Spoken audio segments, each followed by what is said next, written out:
ಈಗ ನಾವು ತಿರುಗಿ ಆದಿಕಾಂಡಕ್ಕೆ ನಾವು ಬರುವ, ಜೆನಿಸಿಸ್ ಚಾಪ್ಟರ್ 6ಗೆ ನಾವು ಬರುವ. ನಾವು 5ನೇ ವಾಕ್ಯದಿಂದ ಆರಂಭಿಸಿದ್ದೇವೆ. ಅದಕ್ಕಿಂತ ಮುಂಚಿತವಾಗಿ 7ನೇ ಕಾರ್ಯವನ್ನು ನಾನು ನಿಮಗೆ ಓದಿ ಹೇಳಿದ್ದೆ. 1ರಿಂದ 4ನೇ ವಾಕ್ಯ ಯಾವುದು? 6ನೇ ಅಧ್ಯಾಯದಲ್ಲಿ ನಾವು ಪುನಃ ಓದ್ತಾ ಹೋಗುವ. ಯಾಕೆ ದೇವರು ಆಗಿನ ಕಾಲವನ್ನು ನಾಶ ಮಾಡುವುದಕ್ಕಾಗಿ ದೇವರು ಯೋಚನೆ ಮಾಡಿದ, ತೀರ್ಮಾನ ಮಾಡಿದೆ ಎಂಬುದಾಗಿ ಓದುವ. ಭೂಮಿಯ ಮೇಲೆ ಜನರು ಹೆಚ್ಚುತ್ತಾ ಅವರಿಗೆ ಹೆಣ್ಣು ಮಕ್ಕಳು ಹುಟ್ಟಲು, ಅವರಿಗೆ ಹೆಣ್ಣು ಯಾರು ನೋಡಿ, ಒಂದೊಂದು ವಾಕ್ಯವನ್ನು ಸರಿಯಾಗಿ ಧ್ಯಾನ ಕೊಟ್ಟು ಓದಬೇಕು, ಧ್ಯಾನ ಬಿಟ್ಟು ಕೇಳಬೇಕು. ಯಾರಿಗೆ ಹುಟ್ಟಿದ್ರು? ಪುನಃ ಓದಿ ಸಿಸ್ಟರ್.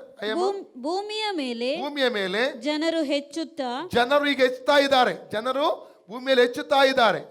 ಅವರಿಗೆ ಹೆಣ್ಣು ಮಕ್ಕಳು ಹುಟ್ಟಲು, ಅವರಿಗೆ ಹೆಣ್ಣು ಮಕ್ಕಳು ಹುಟ್ಟಿದರು. ದೇವಪುತ್ರರು ಮನುಷ್ಯ ಪುತ್ರಿಯರ ಸೌಂದರ್ಯವನ್ನು ನೋಡಿ. ಈ ದೇವಪುತ್ರರು ಯಾರು? ಮನುಷ್ಯ ಪುತ್ರಿಯರು ಯಾರು?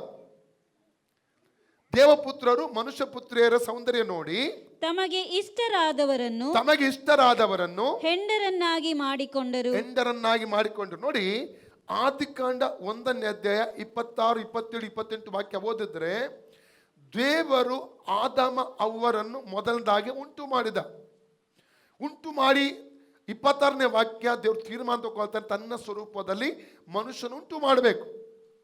28ನೇ ವಾಕ್ಯದಲ್ಲಿ 4 ವಿಧವಾಗಿ ಅವನು ಬ್ಲೆಸ್ ಮಾಡ್ತಾನೆ, ಆಶೀರ್ವಾದ ಮಾಡ್ತಾನೆ. ಹೌದಾ? ಓದುವ 26ರಿಂದ. ಆಮೇಲೆ ದೇವರು ನಮ್ಮ ಸ್ವರೂಪದಲ್ಲಿ ನಮ್ಮ ಹೋಲಿಕೆಗೆ ಸರಿಯಾಗಿ ಮನುಷ್ಯರನ್ನು ಉಂಟು ಮಾಡೋಣ. ಅವರು ಸಮುದ್ರದಲ್ಲಿರುವ ಮೀನುಗಳ ಮೇಲೆಯೂ ಅಂತರಿಕ್ಷದಲ್ಲಿ ಹಾರಾಡುವ ಪಕ್ಷಿಗಳ ಮೇಲೆಯೂ ಪಶುಗಳ ಮೇಲೆಯೂ ನೆಲದ ಮೇಲೆ ಹರಿದಾಡುವ ಎಲ್ಲಾ ಕ್ರಿಮಿಕೀಟಗಳ ಮೇಲೆಯೂ ಎಲ್ಲ ಭೂಮಿಯ ಮೇಲೆಯೂ ದೊರೆತನ ಮಾಡಲಿ ಅಂದನು. ಹೀಗೆ ದೇವರು ಮನುಷ್ಯನನ್ನು ತನ್ನ ಸ್ವರೂಪದಲ್ಲಿ ಉಂಟು ಮಾಡಿದನು. ದೇವ ಸ್ವರೂಪದಲ್ಲಿ ಅವನನ್ನು ಉಂಟು ಮಾಡಿದನು. ಅವರನ್ನು ಗಂಡು ಹೆಣ್ಣಾಗಿ ನಿರ್ಮಿಸಿದನು. ಇದಲ್ಲದೆ ದೇವರು ಅವರನ್ನು ಆಶೀರ್ವದಿಸಿ, ಈಗ ದೇವರು ಅವರನ್ನು ಆಶೀರ್ವಾದ ಮಾಡ್ತಾ ಇದ್ದಾನೆ.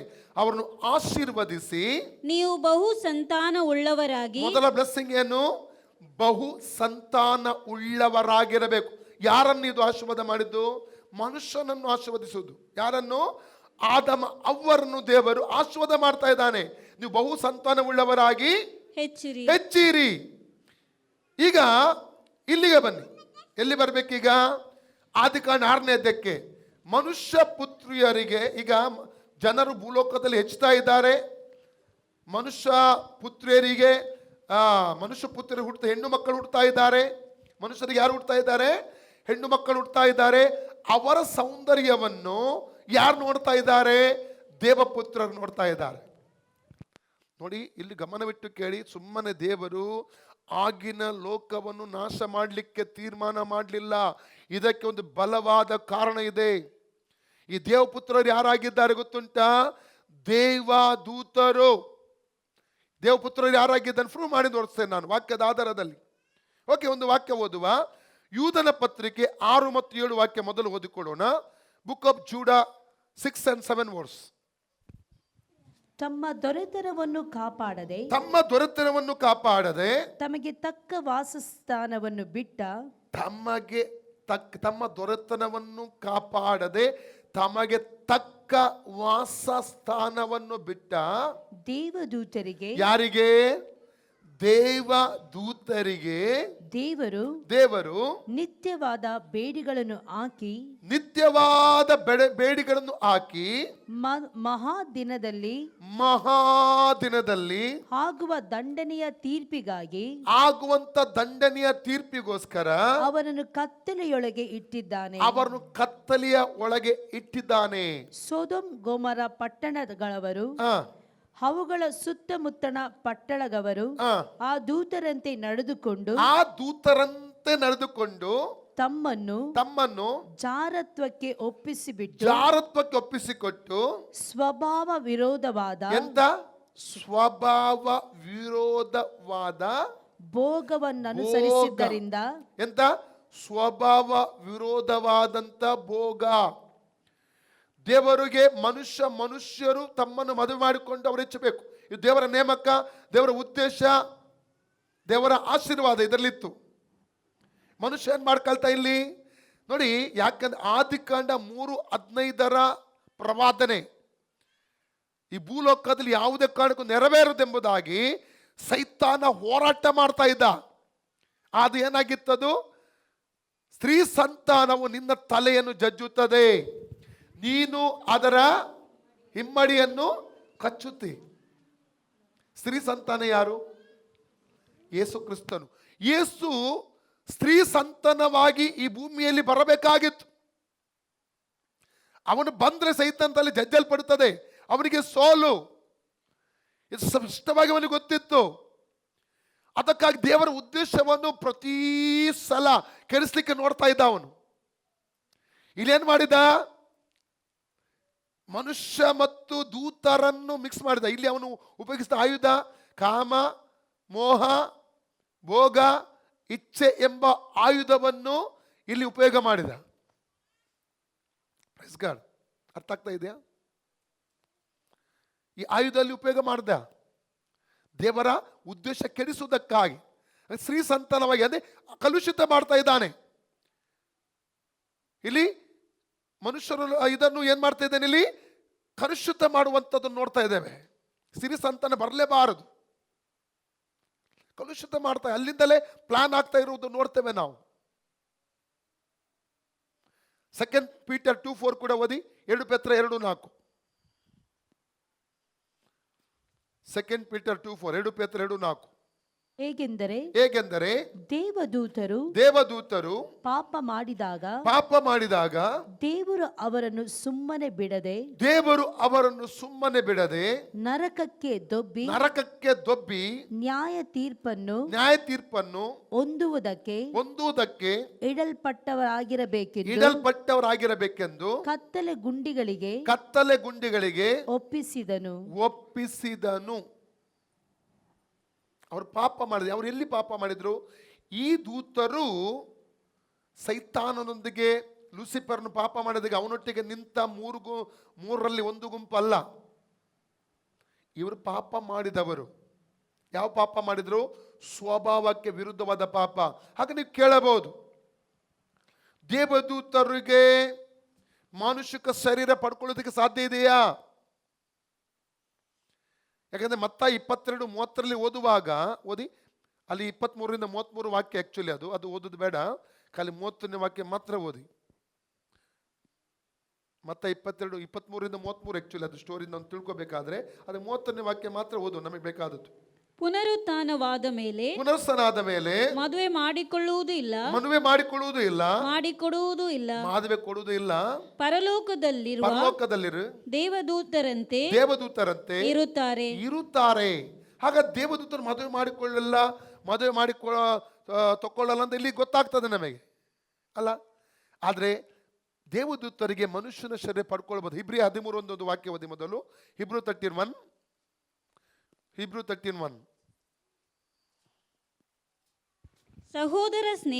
ಸಹೋದರ ಸ್ನೇಹವು ನೆಲೆಯಾಗಿರಲಿ. ಅತಿಥಿ ಸತ್ಕಾರ ಮಾಡುವುದನ್ನು ಮರೆಯಬೇಡಿರಿ. ಅದನ್ನು ಮಾಡುವಲ್ಲಿ ಕೆಲವರು ತಿಳಿಯದೆ ದೇವದೂತರನ್ನು ಸತ್ಕರಿಸಿದ್ದಾರೆ. ಆದಿಕಾಂಡ 18:1 ನಾವು 8 ವಾಕ್ಯದವರೆಗೆ ಓದಿಕೊಳ್ಳೋಣ. Genesis chapter 18:1-8. ಅಬ್ರಾಮನ ಬಳಿಗೆ ಅವತ್ತು 3 ಪುರುಷರು ಬರ್ತಾ ಇದ್ದಾರೆ. ಅವರು ಯಾರು ಹೇಗೆ ಎಂಬುದನ್ನು ತಿಳ್ಕೊಳ್ಳೋಣ.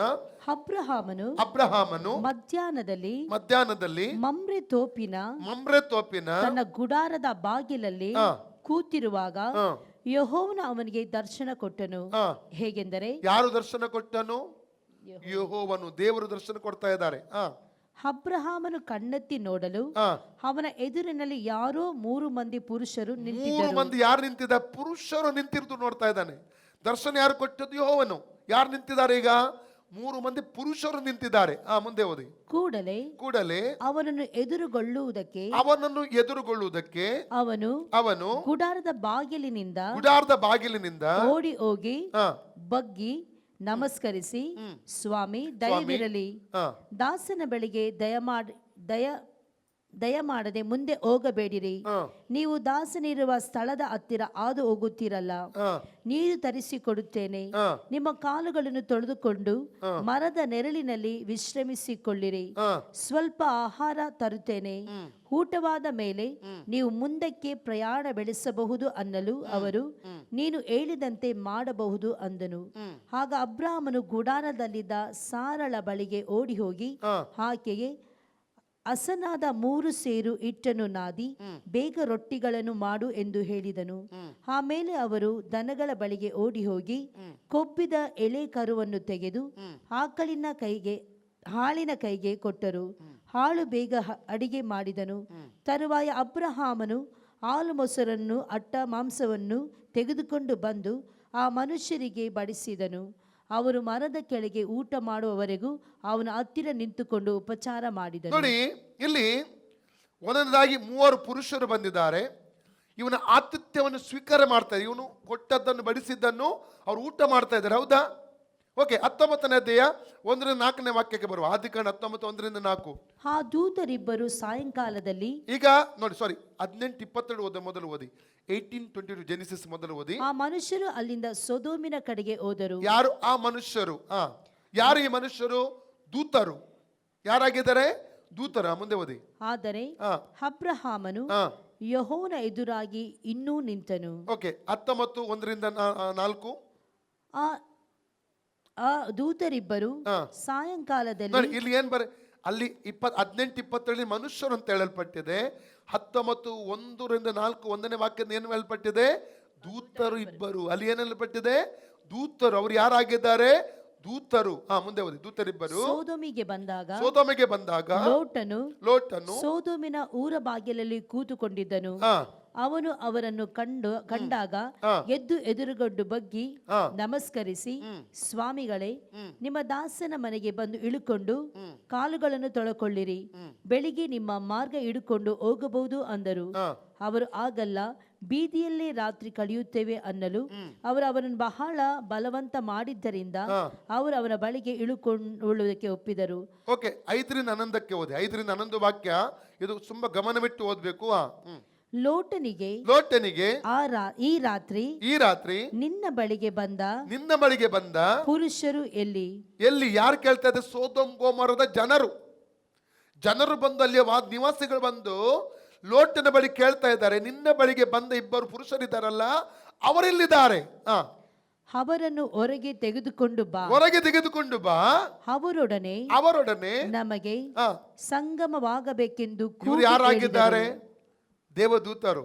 ಆ ಮನುಷ್ಯರು ಏನ್ ಹೇಳ್ತಿದ್ದಾರೆ? ಇವರೊಟ್ಟಿಗೆ ನಮಗೆ ಸಂಗಮ ಆಗಬೇಕು. ಇಷ್ಟಕ್ಕೆ ಅರ್ಥ ಆಗ್ತಾ ಇದೆ. Praise God. ಮುಂದೆ ಓದಿ.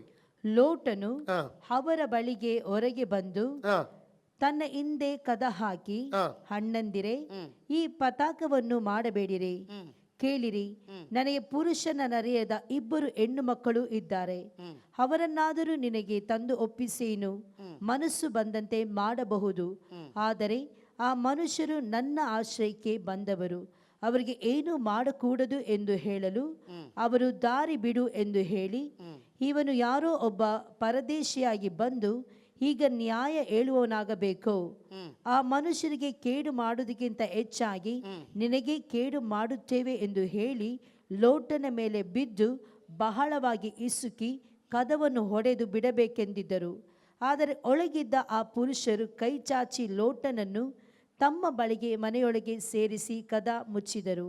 ಇದಲ್ಲದೆ ಅವರು ಮನೆಯ ಹೊರಗಿದ್ದ ಮನುಷ್ಯರ, ಚಿಕ್ಕವರಿಗೂ ದೊಡ್ಡವರಿಗೂ ಕೂಡ ಕಣ್ಣು ಮೊಬ್ಬಾಗುವಂತೆ ಮಾಡಿದ್ದರಿಂದ, ಯಾಕೆ? ದೂತರು, ಅವರಿಗೆ ಶಕ್ತಿ ಇದೆ, ಅಧಿಕಾರ ಇದೆ.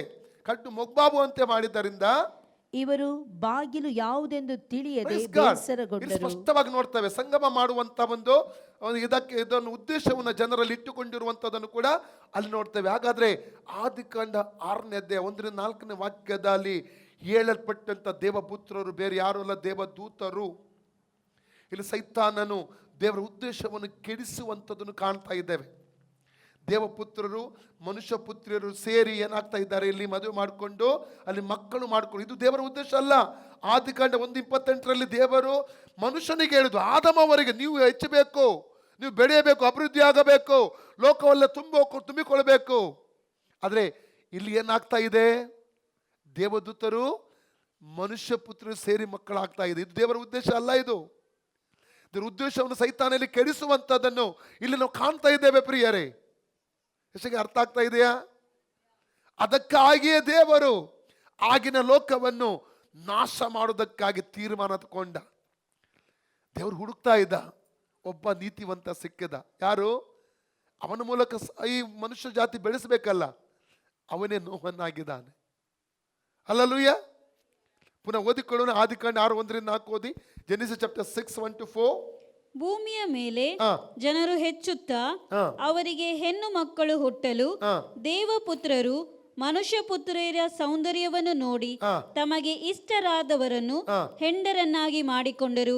ಆಗ ಯೆಹೋವನು, ನನ್ನ ಆತ್ಮವು ಮನುಷ್ಯರಲ್ಲಿ ಶಾಶ್ವತವಾಗಿರುವುದಿಲ್ಲ, ಅವರು ಭ್ರಷ್ಟರಾದ್ದರಿಂದ ಮೃತ್ಯರೇ, ಅವರ ಆಯುಷ್ಯವು 120 ವರ್ಷವಾಗಲಿ ಅಂದನು. ಆ ಕಾಲದಲ್ಲಿ, ಅಂದರೆ ದೇವಪುತ್ರರು ಮನುಷ್ಯ ಪುತ್ರಿಯರನ್ನು ಕೂಡಿ ಅವರಲ್ಲಿ ಮಕ್ಕಳನ್ನು ಪಡೆಯುವ ಕಾಲದಲ್ಲಿ, ಮಹಾಶರೀರಿಗಳು ಭೂಮಿಯ ಮೇಲಿದ್ದರು, ಅನಂತರದಲ್ಲಿಯೂ ಇದ್ದರು. ಪೂರ್ವದಲ್ಲಿ ಹೆಸರುಗೊಂಡ ಪರಾಕ್ರಮಶಾಲಿಗಳು ಇವರೇ. ಆಮೆನ್. ದೇವರ ಉದ್ದೇಶ ಸೈತಾನ ಕೆಡಿಸಿಬಿಟ್ಟ ಅಲ್ಲಿ. ಆದರೆ ಆದಿಕಾಂಡ 6:8 ಹೇಳ್ತದೆ, ನೋಹನಿಗೆ ದೇವರ ದಯೆ ದೊರಕಿತು. ಅದಕ್ಕೆ ಕಾರಣ, ರೀಸನ್ 9 ವರ್ಸಸ್ ಹೇಳ್ತದೆ. ಅವನು ಹೇಗೆ ಜೀವಿಸಿದ? 3 ವಿಷಯ ಉಂಟಲ್ಲಿ. ಓದಿ 6, 8 and 9 ಸೇರಿಸಿ ಓದಿ. ಆದರೆ ನೋಹನಿಗೆ ಯೆಹೋವನ ದಯೆ ದೊರಕಿತು. ನೋಹನ ಚರಿತ್ರೆಯು ನೋಹನು ನೀತಿವಂತನು ತನ್ನ ಕಾಲದವರಲ್ಲಿ ತಪ್ಪಿಲ್ಲದವನಾಗಿದ್ದನು. ಅವನು ದೇವರೊಂದಿಗೆ ಅನ್ಯೋನ್ಯವಾಗಿ ನಡೆದುಕೊಂಡನು. ಇದನ್ನು ವಿವರಿಸುವುದಿಲ್ಲ, ಸಮಯ ಇಲ್ಲ. 3 ವಿಷಯ ಅಲ್ಲಿ ನೋಹನಲ್ಲಿದ್ದದ್ದು ಕಾಣ್ತೇವೆ. ಈ ನೋಹನ ಮೂಲಕ ಹೇಗೆ ದೇವರು ಇದು ಬೆಳೆಸಿದ. ಅದರ ನಂತರ ನೋಡಿ, ಅವನ ನಂತರ ಅಬ್ರಹಾಮನ ದೇವರಿಗೆ ಆರಿಸಿದ. ಅಬ್ರಹಾಮನ ಮೂಲಕ ಅವನನ್ನು ಕೆಡಿಸ್ಲಿಕ್ಕೆ ಸೈತಾನ ಹೇಗೆ ಪ್ಲಾನ್ ಮಾಡಿದ, ಅವನ ಸಂತತಿಯನ್ನು ನಾವು ಮುಂದೆ ನೋಡ್ಲಿಕ್ಕೆ ಹೋಗ್ತೇವೆ. ಈಸಾಕನನ್ನು ನಾಶ ಮಾಡಲಿಕ್ಕೆ ಸೈತಾನ ಹೇಗೆ ನೋಡಿದ. ಯಾಕೋಬನ ಮುಲ್ಲಿರುವಂಥ ಉದ್ದೇಶ ಸೈತಾನ ಕೆಡಿಸ್ಲಿಕ್ಕೆ ಹೇಗೆ ನೋಡಿದ. ನಂತರ ಯಾಕೋಬನ 12 ಮಕ್ಕಳಲ್ಲಿ ಮೊದಲ ಮಗನನ್ನು ಹೇಗೆ ಕೆಡಿಸಿದ. ಅನೇಕ ವಿಷಯಗಳನ್ನು ಬರುವ ವಾರದಲ್ಲಿ ನಾವು ಕಲೀಲಿಕ್ಕೆ ಹೋಗುತ್ತೇವೆ. ಹಲ್ಲೆಲೂಯಾ. ಇಲ್ಲಿ ನಾವು ಸುಮ್ಮನೆ ದೇವರು ಆ ಲೋಕವನ್ನು ನಾಶ ಮಾಡಲಿಕ್ಕೆ ನೋಡಲಿಲ್ಲ ಪ್ರಿಯರೇ. ಇವತ್ತಿಗೂ ಕೂಡ ಇದೇ ವಿಧವಾದ ಸ್ವಭಾವ ವಿರೋಧವಾದ ಭೋಗಗಳು ಲೋಕದಲ್ಲಿ ಕಾಣ್ತಾ ಇದ್ದೇವೆ. ಸಲಿಂಗ ಕಾಮ, ಪುರುಷನೊಟ್ಟಿಗೆ ಮದುವೆ ಆಗ್ತಾ ಇದ್ದಾನೆ, ಸ್ತ್ರೀಯೊಟ್ಟಿಗೆ ಮದುವೆ ಆಗುವಂಥ ಲೋಕದಲ್ಲಿ ಕಾಣ್ತಾ ಇದ್ವಿ. ಇದಕ್ಕೆ ಲೋಕದ ಕಾನೂನು ಕೂಡ ಇದಕ್ಕೆ ಅನುಮತಿ ಕೊಡ್ತಾ ಇದೆ. ದೇವರ ದೃಷ್ಟಿಯಲ್ಲಿ ಘೋರವಾದ ಪಾಪವಾಗಿದೆ, ಘೋರವಾದ ಪಾಪ. ನನಗೆ ಸಮಯ ಇಲ್ಲ. Okay, Romans chapter 1:24-27 ಓದಿಕೊಳ್ಳೋಣ. ರೋಮ 11.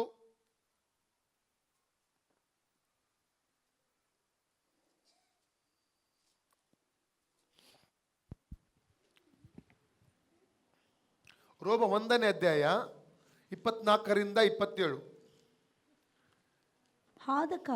ಆದ ಕಾರಣ ಅವರು ಮನಸ್ಸಿನ ದುರಾಶೆಗಳಂತೆ ನಡೆದು, ಅವರು ಯಾವುದರಂತೆ ನಡೆದು? ಮನಸ್ಸಿನ ದುರಾಶೆಗಳಂತೆ ನಡೆದು ತಮ್ಮ ದೇಹಗಳನ್ನು ಮಾನಹೀನ ಮಾಡಿಕೊಳ್ಳಲಿ ಎಂದು. ಯಾಕೆ ಗೊತ್ತುಂಟ? ನಮ್ಮ ದೇಹ ಪವಿತ್ರಾತ್ಮನ ಗರ್ಭಗುಡಿ.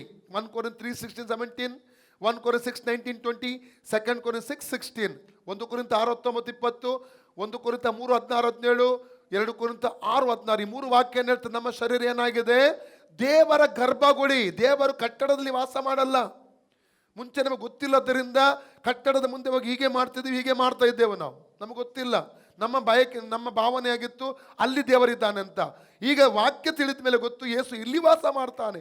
ಇದನ್ನು ಶುದ್ಧವಾಗಿಡಬೇಕು, ಈ ಮಂದಿರ ಶುದ್ಧವಾಗಿಡಬೇಕು. ಈಗ ಗೊತ್ತಾಗಿದೆ.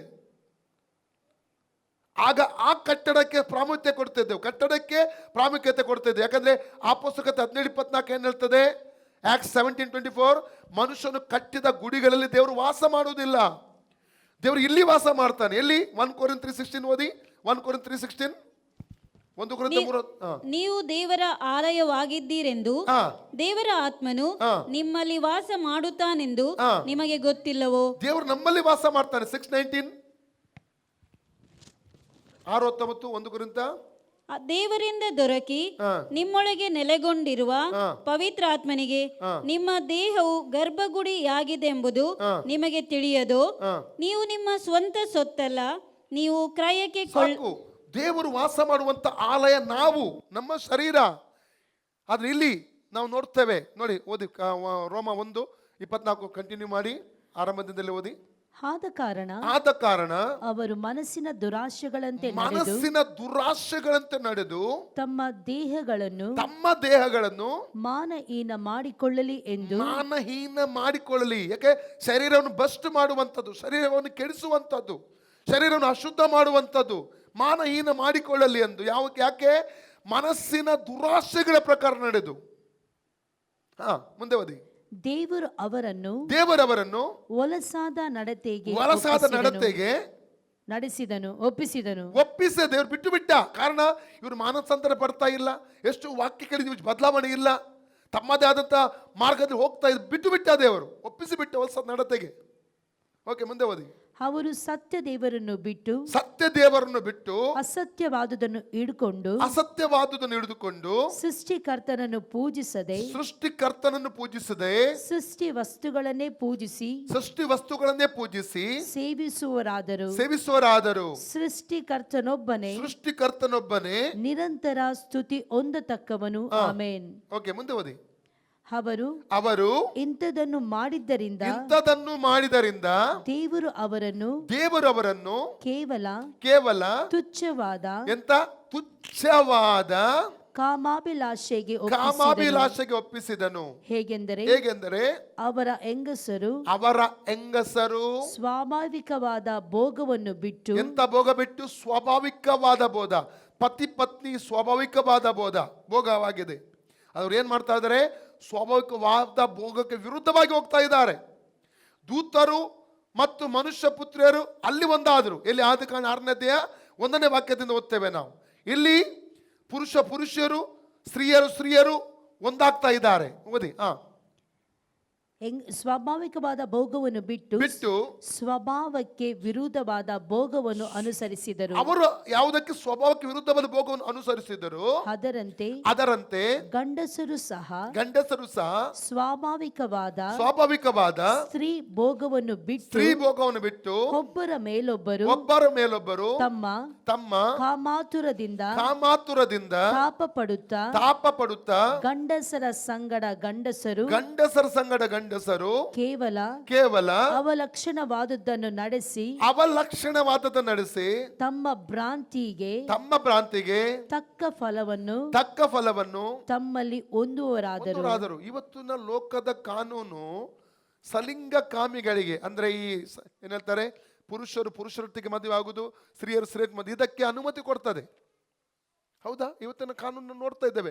ವಾಕ್ಯಕ್ಕೆ ವಿರುದ್ಧವಾದ ಸಂಗತಿ. ಸುಮ್ಮನೆ ದೇವರು ಲೋಕ ಕೆಡಿಸಲ್ಲ, ಸುಮ್ಮನೆ ದೇವರು ಲೋಕ ಹಾಳು ಮಾಡಲ್ಲ. ಈಗ ಉಪದ್ರವ ಕಾಲ, ನೀವು ಮುಯ್ಯಿ ತೀರಿಸುವಂತ ಸಮಯ ಇದು ಲೋಕದಲ್ಲಿ. ಕಾರಣ ಲೋಕ ಪಾಪದಲ್ಲಿ, ಅಕ್ರಮದಲ್ಲಿ ತುಂಬಿ ಹೋಗಿದೆ ಪ್ರಿಯರೇ. ಎಷ್ಟು ಎಚ್ಚರಿಸಿದ್ರು ದೇವರು ಎಚ್ಚರಿಕೆ ಹೊಂದ್ತಾ ಇಲ್ಲ. ಪಾಪ ಬಿಟ್ಟು ಮಾನಸಾಂತರ ಪಡ್ತಾ ಇಲ್ಲ. ಕೊರೋನಾ ಬಂತು, ಈಗ ಕಳೆದ ದಿವಸದಲ್ಲಿ ಕೊರೋನಾ ಬಂತು. ದೇವರು ಕೊರೋನಾ ಕೊಟ್ಟೆ ಮಾನಸಾಂತರ ಪಟ್ಟು ಆತನ ಬಳಿಗೆ ತಿರುಗಲಿ ಎಂಬುದಾಗಿ. ಅದಕ್ಕೆ ಬದಲು ಇನ್ನೂ ಅನ್ಯಾಯ ಜಾಸ್ತಿ ಆಯಿತು ಲೋಕದಲ್ಲಿ. ಅಲ್ಲಲ್ಲಿಯ 7 ವರ್ಷದಲ್ಲಿ ಮುಯ್ಯಿ ತೀರಿಸ್ತಾನೆ ದೇವರು. ದೇವರ ಕ್ರೋಧವು ಏನಾಗ್ತದೆ? ಬರುವಂತ ಸಮಯ ಇದು. ಕ್ರೋಧ ಪ್ರಕಟವಾಗುವಂತ 7 ವರ್ಷಗಳಲ್ಲಿ ಸಮಯ ಈ ಭೂಮಿಯಲ್ಲಿ. ಆದ್ರೆ ನಾವು ಅಲ್ಲಿ ಇರಲ್ಲ. 1 ತೆಸಲೋನಿಕ 1:10 ಓದಿ. 1 ತೆಸಲೋನಿಕ 1:10 ಏನ್ ಹೇಳ್ತದೆ ನೋಡಿ. 1 ತೆಸಲೋನಿಕ 1:10. ಆತನು ಸತ್ತವರೊಳಗಿಂದ ಎಬ್ಬಿಸಿದಂತ ಆಕಾಶದೊಳಗಿಂದ ಆಕಾಶದ ಒಳಗಿಂದ ಬರುವಂತ ಆತನ ಕುಮಾರನನ್ನು ಆತನ ಕುಮಾರನಾದ ಯೇಸು ಸ್ವಾಮಿ ಎದುರು ನೋಡುವವರಾಗಿದ್ದೇರೆ ಆ ಯೇಸು ಸ್ವಾಮಿನ ಎದುರು ನೋಡುವರಾದಿರಂತಲೂ ತಿಳಿಸುತ್ತಾರೆ. ಈ ಯೇಸು ಮುಂದೆ ಬರುವ ದೈವ ಕೋಪದಿಂದ ನಮ್ಮನ್ನು ತಪ್ಪಿಸುವ ಸಭೆಯನ್ನು ತಪ್ಪಿಸುತ್ತಾನೆ. ಮುಂದೆ ಬರುವ ದೇವಕೋಪ ಯಾವಾಗ? ಅದು 7 ವರ್ಷಗಳ ಉಪದ್ರವ ಕಾಲ, ಸಂಕಟ ಕಾಲ, ಕ್ರಿಸ್ತ ವಿರೋಧಿ ಭೂಮಿಯನ್ನು ಆಳುವ ಕಾಲ. ಆ ಕೋಪದಿಂದ ಸಭೆಯನ್ನು, ನಮ್ಮನ್ನು ಕ್ರಿಸ್ತನು ತಪ್ಪಿಸುತ್ತಾನೆ. ಅದಕ್ಕಾಗಿ ಆತನು ರಸಬಣದಲ್ಲಿ ಬಂದು ನಮ್ಮನ್ನು ಎತ್ತಿಕೊಂಡು ಹೋಗ್ತಾನೆ. ಸಭೆ ಎತ್ತಲ್ಪಡುತ್ತದೆ. ಅದಕ್ಕೆ ರೆಡಿ ಆಗಬೇಕು, ಪ್ರಿಪೇರ್ ಆಗಬೇಕು ನಾವು.